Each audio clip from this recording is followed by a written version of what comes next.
আজকে আপনাদের সাথে শেয়ার করব so spicy and so yummy ramen style noodles. আসসালামু আলাইকুম, welcome to Mishti's kitchen. Mishti's kitchen মানেই ঘরে থাকা সামান্য উপকরণ দিয়ে অত্যন্ত সুস্বাদু খাবার তৈরি করা। এখানে প্রথমে আমি নুডলসগুলো 80% কুক করে নিয়েছি। এরপর একটি প্যানে তেল গরম করে নিয়ে রসুন কুচি দিয়ে হালকা বাদামি কালার করে ভেজে নিয়েছি। এখন এর মধ্যে 3 চামচ পরিমাণ মরিচের ফাঁকি, টমেটো সস আর সামান্য পরিমাণে সয়া সস দিয়ে ভালোভাবে নেড়েচেড়ে মিশিয়ে নিব। এখন এর মধ্যে ম্যাগি মশলাগুলো দিয়ে দিব। ঝালটা আপনাদের টেস্ট অনুযায়ী বাড়িয়ে কমিয়ে নিতে পারেন। যেহেতু রামেন স্টাইল নুডলস, এর জন্য ঝালটা একটু বেশি হলেই খেতে ভালো লাগে।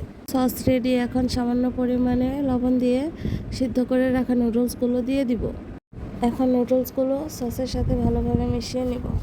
আপনারা চাইলে ঝাল আর সসের পরিমাণ বাড়িয়ে কমিয়ে নিতে পারেন। আমি একটু ঝাল বেশি পছন্দ করি, এর জন্য ঝালটা বেশি দিয়েছি।